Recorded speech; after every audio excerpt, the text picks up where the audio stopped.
গৰাখনীয়া যে হাল্লত হৈ আছে অসমত এইটো ক'ব লগা একো নাই, কোনো ভাষা নাই, কোনো জবান নাই, কোনো ৱাৰ্ড নাই এইটো নিন্দা কৰাৰ কাৰণে। বোলে আফচোচৰ কথা হ'ল যে এইটোতো কুদৰতী দুৰ্যোগ, চৰকাৰে যেটো কৰিব লাগিছিল সেইটো চৰকাৰে এতিয়ালৈকে কৰা নাই। কোনো জায়গাত রিলিফ দিছে, কোনো জায়গাত দিয়া নাই, কোনো জায়গাত মাত্র একদিনের দিছে। একদিনে কি হব, আজি 20 দিনের উপৰত হৈ গৈছে।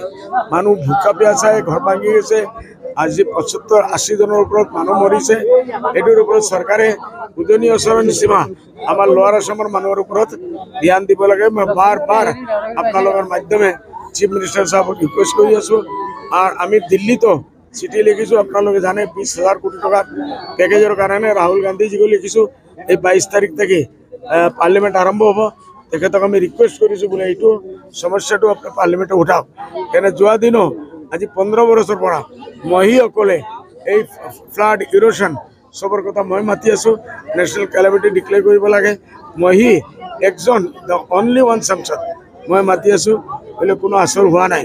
এইবাৰ ৰাহুল গান্ধীজি পাৰ্টি আগৰ পৰা বেছি শক্তিমান হৈছে আৰ তেখেতৰ এটা প্ৰভাব আছে মোদীজিৰ উপৰত আৰ এনডিএ গভৰ্নমেন্টেৰ উপৰত। ইন্ডিয়া গভৰ্নমেন্টে এটোৰ উপৰত হেঁচা দিব বই। আমি খালি রাহুল গান্ধীজি নহয়, আমি আমার শরদ পাওয়ারজি, অখিলেশ যাদব, মমতা ব্যানার্জি সবক আমি চিঠি লিখিম যে আপোনালোকে আপোনালোকৰ দলৰ পৰা পাৰ্লিমেণ্টে এটা হেঁচা দিয়ক, আমি এইটো ন্যাশনাল ক্যালামিটি ডিক্লেয়াৰ হ'ব। হুই হাজাৰ কাম কৰি আছো। তেখেত সজাগ হৈ চলি ঘূৰি খালি পিঠ হাতে খালি পাৱে এটা 10 টাকাৰ কামও দিয়া নাই। তেখেতৰ লড়ার ইলেকশন সামনে আছে, কেতিয়াবা ডিক্লেয়ার হ'ব। 2000 প্যাকেট পেপার পত্রিকা সোশ্যাল মিডিয়াত দিছে, 2000 প্যাকেট তেখেত তাত বাকি দিছে। বলে ইয়াত যে 10-11 লাখ মানুহে ভোগ দিছে, এই মানুহবিলাকে 10টা প্যাকেটও আজিলৈকে দিয়া নাই। এটা লজ্জাৰ কথা।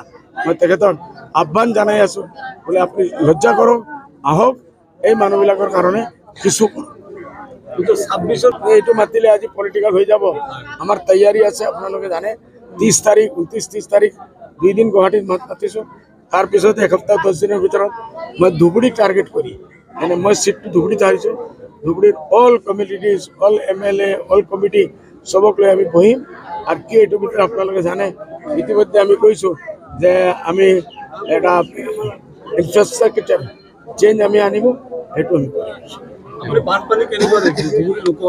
বেয়া হালত হৈছে, ক'ব লগাই নাই, দুখ লাগে, চকুৰ পৰা পানী ওলায়। আৰ কি কৰি, সেইটোৱে আমি দাবী জানাইছো। চৰকাৰে এইফালেও ধ্যান দিব লাগে। আর দিল্লী থেকে ন্যাশনাল ক্যালামিটি যেতিয়ালৈকে ডিক্লেয়ার নহব এই সমস্যাটো কেতিয়াবা হ'ব।